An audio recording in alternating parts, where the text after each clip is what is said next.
Assalamualaikum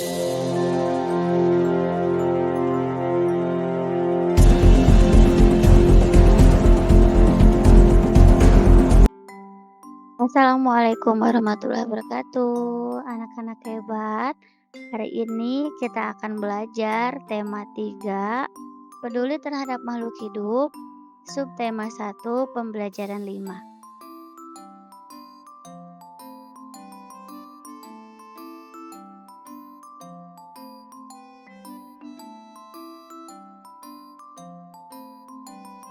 Adapun tujuan pembelajarannya yaitu nanti anak-anak hebat akan mampu menjelaskan karakteristik ruang dataran rendah dan dataran tinggi di tingkat kabupaten sampai provinsi. Kemudian, kita juga akan belajar tentang karya seni rupa kolase dan teknik pembuatannya. Nah, jadi materi kita hari ini yaitu tentang karakteristik ruang dataran rendah dan dataran tinggi. Kemudian, tentang karya seni rupa kolase. Apakah kamu tahu kita tinggal di dataran apa ya? Siapa yang bisa menjawab? Silakan angkat tangan. Nah, kemudian apa sajakah potensi sumber daya alam di daerah tempat tinggal kita? Kira-kira apa ya? Berikutnya, silakan anak-anak hebat perhatikan dua buah gambar yang sudah Ibu sediakan. Ada gambar 1 dan gambar 2. Nah, berikutnya, apa nama tanaman pada gambar 1 dan 2? Ayo diingat lagi, tadi gambar 1 itu namanya tanaman apa? Lalu gambar 2 juga apa nama tanamannya? Nah, kemudian di manakah tanaman tersebut dapat tumbuh dengan baik? Nah, anak-anak hebat, berdasarkan gambar yang telah kita amati, jadi tanaman padi dapat tumbuh dengan baik di daerah dataran rendah, sedangkan untuk tanaman teh dapat tumbuh dengan baik di daerah dataran tinggi. Nah, sekarang kalian sudah tahu ya perbedaannya. Kalau tanaman padi itu tumbuhnya di dataran rendah. Kemudian untuk tanaman teh tumbuh di dataran tinggi. Kemudian, menurutmu kenapa tanaman padi dapat tumbuh dengan baik di dataran rendah, sedangkan tanaman teh tumbuh baik di dataran tinggi? Kira-kira kenapa ya? Tanaman padi dan teh dapat tumbuh dengan baik di dataran yang berbeda, karena kedua daerah dataran tersebut memiliki karakteristik ruang yang berbeda pula. Tetap simak video selanjutnya ya. Tanah yang baik untuk pertumbuhan tanaman padi adalah tanah berlumpur yang subur dengan ketebalan 18-22 cm. Diperlukan pengairan yang cukup agar padi dapat tumbuh dengan baik. Salah satu daerah penghasil padi terbaik adalah kota kita sendiri, yaitu kota Karawang. Karawang dikenal sebagai kota lumbung padi nasional. Selain itu, masih banyak lagi kota-kota di Jawa Barat yang dapat menghasilkan kualitas padi terbaik. Misalnya seperti kota Indramayu dan kota Subang. Sedangkan untuk tanaman teh, umumnya tumbuh di daerah pegunungan. Suhu yang baik untuk pertumbuhan tanaman teh adalah berkisar antara 13 derajat Celcius sampai dengan 15 derajat Celcius dengan curah hujan tahunan tidak kurang dari 2000 mm kubik. Tanah yang cocok untuk tanaman teh adalah tanah yang subur dan banyak mengandung bahan organik dan biasanya terletak di lereng-lereng gunung atau perbukitan. Lalu, tahukah kamu apa itu karakteristik ruang?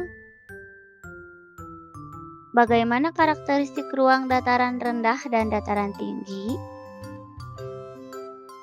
Nah, anak-anak hebat, karakter itu sama dengan ciri khas. Dan ruang adalah tempat berlangsungnya kegiatan individu atau kelompok. Jadi, karakteristik ruang adalah ciri khas lingkungan hidup makhluk hidup. Nah, sekarang ayo simak video berikut. Karakteristik dataran rendah. Dataran rendah memiliki permukaan yang lapang, datar, landai, dan juga rata. Dataran rendah sering kali ditemui di dekat pantai. Oleh karena itu, udara yang terletak di dataran rendah relatif tidak terlalu dingin. Dataran rendah memiliki suhu yang normal, artinya tidak terlalu panas namun juga tidak terlalu dingin. Lokasi dari dataran rendah berada pada ketinggian 0 sampai 200 meter di atas permukaan laut. Memiliki keadaan alam dengan dataran yang datar dan juga rata. Membuat dataran rendah kerap dijadikan tempat pembangunan industri dan juga pemukiman warga. Nah, seperti pada gambar ya. Sama juga seperti tempat tinggal kita, termasuk ke dalam dataran rendah. Tidak terlalu panas namun juga tidak terlalu dingin atau memiliki suhu yang normal. Selanjutnya, selain itu, sumber daya alam yang paling umum ditemukan pada dataran rendah adalah pertanian, serta dapat dijadikan sebagai lahan peternakan, perkantoran, industri, perikanan, perkebunan. Perkebunan di sini seperti kelapa, pisang, jeruk, mangga, bunga anggrek, nanas, dan lain-lain. Dan juga dapat dijadikan sebagai pertambangan seperti minyak bumi, gas alam, biji besi, nikel, timah, emas, tembaga, perak, intan, batu kapur, marmer, granit, batu bara, aluminium, dan perunggu. Wah, ternyata banyak sekali ya. Berikutnya karakteristik dataran tinggi. Nah, daerah dataran tinggi itu terletak di lokasi yang dekat dengan pegunungan, dengan ketinggian di atas 200 meter dan pastinya tetap di atas permukaan laut. Tidak seperti dataran rendah, ciri-ciri dari dataran tinggi memiliki permukaan alam yang bergelombang dan juga berbukit. Dataran tinggi juga disebut sebagai plato karena mencapai ketinggian 700 meter di atas permukaan laut. Selain itu, karena dekat dengan pegunungan, maka dataran tinggi memiliki suhu yang cukup dingin. Nah, contohnya seperti pada gambar. Nah, jika di Jawa Barat itu misalkan ya daerahnya seperti di daerah Bandung dan sekitarnya yang tentunya banyak perkebunan teh, daerah-daerah di Jawa Barat ya, salah satunya itu Kota Bandung. Sumber mata air dan juga perkebunan menjadi salah satu sumber daya alam yang terdapat pada dataran tinggi. Kerap dijadikan sumber mata pencaharian oleh masyarakat dengan perkebunan. Terdapat beberapa contoh perkebunan yang cocok untuk tumbuh di dataran tinggi. Misalkan seperti kebun apel, kebun teh, kebun kopi, kebun stroberi, hingga tembakau. Selain dimanfaatkan untuk perkebunan, dataran tinggi juga kerap dimanfaatkan untuk pertanian, tempat wisata, peternakan seperti ternak sapi perah, domba, kambing, babi, kuda, dan monyet. Dan juga dapat dijadikan sebagai pertambangan seperti belerang dan batu kapur. Manusia memanfaatkan potensi ruang dataran rendah dan dataran tinggi untuk kesejahteraan hidupnya. Entah itu untuk kegiatan pertanian, peternakan, pariwisata, ataupun yang lainnya. Nah, anak-anak hebat, di kegiatan satu tadi kalian sudah belajar mengenai karakteristik ruang dataran rendah dan dataran tinggi. Dataran rendah dan dataran tinggi dapat dijadikan sebagai lahan peternakan. Coba sekarang sebutkan lagi hewan apa saja yang dapat diternak. Hewan apa ya? Ada yang tahu? Namun ternyata, selain untuk dikembangbiakan atau untuk diternak, hewan juga dapat digunakan sebagai salah satu objek karya seni, seperti karya seni rupa teknik tempel, kolase. Lalu, apakah kalian tahu apa itu kolase? Siapa yang tahu? Boleh mengangkat tangannya. Nah, anak-anak hebat, kolase adalah karya seni rupa dua dimensi dengan teknik tempel pada permukaan gambar. Kemudian, menurutmu, apa saja bahan dan alat untuk membuat kolase? Ayo sebutkan apa saja ya. Nah, bahan yang digunakan dalam membuat kolase bisa berupa bahan alam, seperti biji-bijian, dedaunan, ranting pohon, ataupun kertas bekas, dan lain-lain ya. Kemudian untuk alat potongnya bisa kalian gunakan gunting, cutter, pisau, gergaji, dan tentunya harus disesuaikan dengan jenis bahan.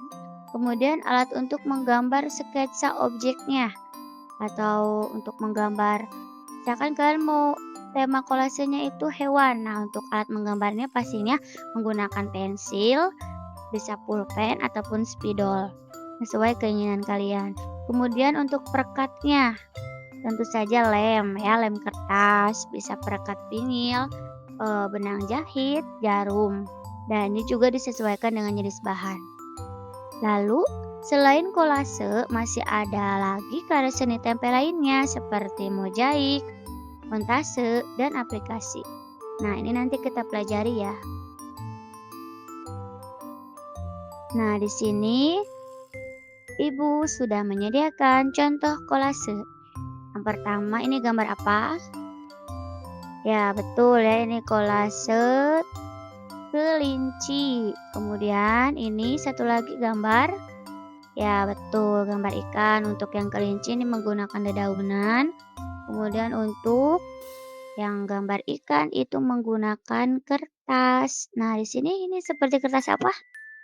Ya, betul. Ini kertas origami. Pintar ya semuanya. Lanjut. Nah, tadi kalian sudah melihat contoh kolase. Mungkin di antara kalian ada yang bertanya, lalu gimana sih Bu cara membuatnya? Nah, perhatikan ya. Di sini Ibu sudah melampirkan langkah-langkah untuk membuat kolasenya. Pertama, buatlah sketsa gambar pada selembar kertas sesuai tema yang kamu pilih. Bisa itu hewan, tumbuhan, benda-benda lain sesuai dengan keinginan kalian. Ataupun kalian dapat mencetak sketsa dari internet ya atau di print. Kemudian, siapkan bahan untuk kolase. Misalnya bisa kertas, kapas, kain, kayu, daun, biji-bijian, dan lain-lain. Kemudian jangan lupa gunakan gunting atau cutter untuk memotong bahan kolase, kecuali biji-bijian ya. Tidak perlu dipotong, langsung ditempelkan saja. Kemudian tempelkan potongan-potongan bahan pada gambar yang sudah diberi lem. Lalu terakhir, susunlah bahan sesuai tema yang kamu pilih dan sesuaikan kombinasi warnanya sesuai kebutuhan. Dan yang pastinya, biarkan dulu mengering dan kalian harus memastikan apakah semua bahannya sudah menempel dengan baik pada lem. Nah, berikutnya kamu bersama kelompokmu akan belajar membuat kolase dari bahan kapas. Ayo simak cara membuatnya. Langkah pertama, buatlah sketsa gambar domba dan siapkan kapas, lem, dan kuas atau ketembat. Kemudian hancurkan kapas dan bentuk menjadi bulatan kecil, ya seperti pada gambar. Kemudian langkah yang ketiga, oleskan lem pada permukaan gambar dengan menggunakan kuas atau ketembat. Untuk lemnya jangan langsung diolesi semua ya, tapi berurutan saja. Misalkan dari bagian atasnya dulu atau bagian yang kalian inginkan, baru ditempelkan kapasnya. Jadi jangan lama setelah memberi lem ini, jangan dibiarkan lama agar lemnya tidak cepat mengering atau agar tidak berceceran. Apalagi keluar dari objek gambar, usahakan semuanya harus rapi. Kemudian langkah keempat yaitu susunlah kapas yang sudah dibulatkan dengan rapi. Boleh kalian langsung tempelkan pada objek gambarnya. Nah, yang kelima untuk bagian kaki dan wajahnya boleh diwarnai atau ditempel dengan bahan lain. Kemudian, kamu juga boleh menambahkan hiasan lain agar tampilan kolasemu semakin menarik. Nah, jadilah kolasenya seperti ini. Mudah bukan cara membuatnya? Sekarang giliranmu. Ayo buat kolase yang lebih bagus lagi. Tetap semangat ya. Kesimpulan kegiatan satu. Tanaman padi dapat tumbuh dengan baik di dataran rendah, sedangkan tanaman teh dapat tumbuh dengan baik di dataran tinggi. Hal itu terjadi karena perbedaan karakteristik ruangnya. Karakteristik ruang adalah ciri khas tempat hidup makhluk hidup. Dataran rendah berada pada ketinggian 0-200 meter di atas permukaan laut, sedangkan dataran tinggi terletak di lokasi yang dekat dengan pegunungan, dengan ketinggian di atas 200 meter di atas permukaan laut. Masyarakat Indonesia menjadikan dataran rendah dan dataran tinggi bukan hanya sebagai tempat tinggalnya saja, tetapi sebagai tempat untuk mencapai kesejahteraannya.